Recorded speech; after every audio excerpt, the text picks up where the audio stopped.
In the heart of the dense Ogbidi forest, where the trees whispered secrets and the wind carried ancient voices, two teenagers, Kelechi and Amora, vanished without a trace. Their disappearance sent shockwaves through the village, for they were the children of prominent elders. Search parties scoured the land, but the forest, dense and unforgiving, swallowed all signs of them whole. Unbeknownst to the villagers, the children were trapped within the labyrinthine corridors of an old, abandoned colonial mansion deep in the forest. Their captor, a man known as Obinna, whose mind was a shattered mirror of 6 distinct personalities, each with its own voice, mannerisms, and desires. The villagers spoke of him in hushed tones, a man cursed by the gods, a vessel for wandering spirits, a soul divided against itself. But there was something even more terrifying. Within him, something stirred, waiting. A 7th personality, darker than all before it. And once it emerged, there would be no turning back. Kelechi and Amora sat trembling in the candlelit chamber where Obinna had placed them. The walls bore ancient tribal markings, symbols of protection and possession, and the air was thick with the scent of burning herbs. Footsteps echoed in the hallway. Then the door creaked open. "Good evening, children," Obinna's voice was soft, almost gentle. His tall frame loomed over them, his piercing eyes shifting between tenderness and something unreadable. "Please, let us go," Amora pleaded. Obinna chuckled, tilting his head. "Which one of us should let you go?" He took a deep breath, his fingers twitching. His posture changed instantly, and he smiled wide, his eyes sparkling with a childlike mischief. "Oh, I'm Osita. Do you want to play a game?" The teenagers exchanged a glance, their minds racing. They had heard whispers that Obinna had different personalities, each with its own quirks. If they could identify his friendlier ones, they might manipulate their way to freedom. The next morning, they woke up to find a tray of food beside them, yams, smoked fish, and water. Sitting across the room was Obinna, but he looked different again. His expression was serene, wise, almost fatherly. "I am Namdi," he said, voice deep and authoritative. "A man of honor does not harm the innocent." Kelechi's heart pounded. "Then, let us go," he tried. Namdi frowned, stroking his beard. "Oh, but the others do not agree. Especially the one who sleeps, waiting to awaken." A sudden shift, his posture sagged, his face twisted with malice. A grin, teeth bared like a predator. "But I am none so, and I like to watch people beg." Amora clutched Kelechi's arm. The man before them was no longer calm, no longer kind. They had to find the right person. Fast. Desperation took hold. Amora and Kelechi knew their survival depended on outsmarting Obinna. They had witnessed his mind shifting like a river's current, his personality surfacing and vanishing without warning. But one thing was clear, he loved games. Amora took a deep breath. "Obinna," she said carefully, "let's play a real game. A game of names." Obinna's face twitched, then softened into a wide, childlike grin. Osita had returned. "Oh, a game. I love games. What are the rules?" Kelechi glanced at Amora, uncertain, but she gave a slight nod. She had a plan.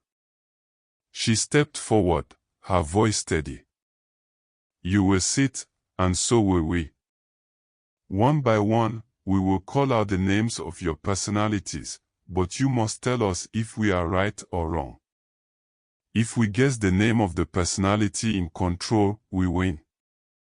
If we fail, she hesitated, choosing her words carefully, you can choose what happens next. Obinna tilted his head, considering. His fingers twitched again. Sounds fun. But if you lose, you both stay forever. Kelechi swallowed hard. Dio. Obinna clapped his hands and sat cross-legged on the floor. Let's begin. The room felt colder, as if the spirits themselves leaned in to watch. The candlelight flickered against the walls, casting eerie shadows of the three figures locked in a deadly game. Amora went first. Osita. Obinna smiled. Correct. But I won't make it that easy. Next. Kelechi hesitated, then took a shot. Namdi. Obinna's smile faded. His posture straightened, his expression becoming stern. That is correct. Amora saw the shift in demeanor and pressed forward. Nonso. Obinna shuddered. His eyes darkened, lips curling into a sneer. Yes, he hissed. You're good at this? Kelechi's mind raced. The game was working. If they could keep going, they might be able to find a way out before the seventh personality emerged. But then, Obinna chuckled. You're missing someone. The candlelight dimmed. The walls seemed to tremble. Amora's breath hitched. She knew who was coming. Obinna grinned, his voice distorting. Would you like to meet him? The air grew heavy, the candlelight flickering wildly. Obinna's body convulsed as if something unseen pulled at him, twisting his soul. He gasped, eyes wide in terror, before his face slowly morphed into something entirely different. A voice, deep as the underworld, echoed through the chamber. I am the end. The seventh had arrived. The room darkened, an unnatural wind whipping through the chamber as the seventh personality took hold. Obinna's body moved differently now, stiff, calculating, predatory. His eyes, once shifting between personas, were now black voids of malice. Kelechi grabbed Amora's hand. Run. They bolted toward the door, but the moment they touched it, it slammed shut as if an unseen force had willed it so. Obinna, or the entity now controlling him, tilted his head. His grin returned, more grotesque than before. You played well, children. But games have consequences. The shadows surged forward. Amora barely had time to scream before something cold wrapped around her ankle, yanking her off her feet. Kelechi lunged for her, grabbing her wrist just as another shadow coiled around his waist. The tendrils of darkness tightened, lifting them into the air. You sought to name me, to bind me, Obinna's voice thundered, reverberating through the very foundation of the mansion. But I am beyond names. I am the echo of every whispered fear, the face lacking in the firelight. I am what the elders warn you about in hushed tones. Kelechi struggled against the darkness constricting his chest. If you are nothing but fear, then you can be defeated. Obinna laughed, low and rumbling. Then fight me, boy. But tell me, how does one fight the dark? The shadows pulled tighter. Amora gasped, feeling her strength slipping away. Her heartbeat slowed, her vision blurred. But through the haze, she remembered the elder stories, stories of ancient spirits who could be bound, not by strength, but by will. She turned her gaze toward Obinna, forcing herself to speak. If you are truly the dark, then we refuse to fear you. Obinna's grin faltered. Kelechi caught on instantly. You thrive on fear, don't you? That's why you play these games. That's why you wear all these faces, because without fear, you are nothing. The whispers turned to shrieks. The shadows recoiled slightly, their grip loosening. Obinna staggered back, his form flickering like a dying flame. You cannot banish me, he hissed, but there was uncertainty in his voice now. Amora, her voice filled with newfound defiance, took a step forward. You are nothing more than a spirit that feeds on weakness. And we are not weak. A sudden gust of wind roared through the room, carrying the scent of burning herbs, of ancient incantations spoken long before their time. The mansion trembled again, this time not from Obinna's power, but from something greater.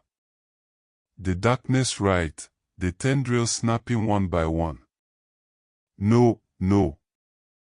Obinna clutched his head, his voices overlapping in a desperate cacophony.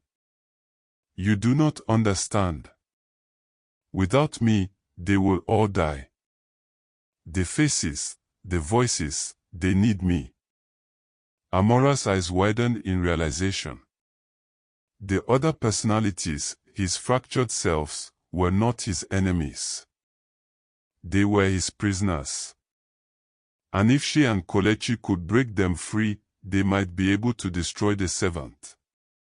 She grabbed Kelechi's hand, staring directly into Obinna's wide, tormented eyes. She steadied her breath. Obinna, she screamed. Obinna, break free. The wind howled louder. The room was collapsing, the spirit screaming in rage. And then, everything shattered. The mansion trembled as an unseen force ripped through its ancient foundations. The wind roared, sending debris flying in all directions. The twisted shadows, once obedient to Obinna's dark will, shrieked in agony as they began to dissolve into the walls, the floor, the very air. Obinna clutched his head, his body convulsing violently. His voices, dozens of them, overlapped in a desperate chorus. Help us. You can't stop me. I don't want to disappear. Let me out. The seventh personality, its presence as vast as a storm, roared in defiance. You cannot break me. I am the true self. I am Obi. No. Amora shouted, cutting through the chaos. She stepped forward, eyes blazing. You are nothing but a parasite. A disease that has poisoned this man's mind for too long. But we see the truth now. She pointed at Obinna's trembling form. You are not him. And you never were. A deafening crack split the air. Obinna's body arched backward as if an invisible force had struck him. His eyes, swelling with 1,000 emotions, flickered between rage and fear.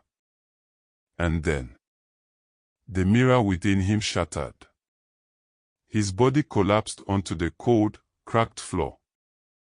The once great mansion, no longer held together by his fractured mind. Kelechi lunged for the candle on the table and threw it onto the floor. The flames caught the dry fabric instantly, and the fire spread like a beast unleashed. Smoke filled the air. Go!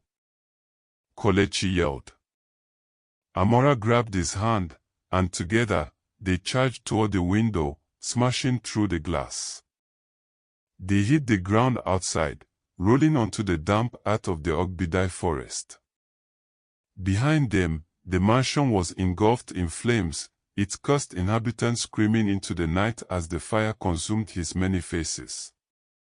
But as they stumbled forward, Wounded but free, a final whisper reached them on the wind.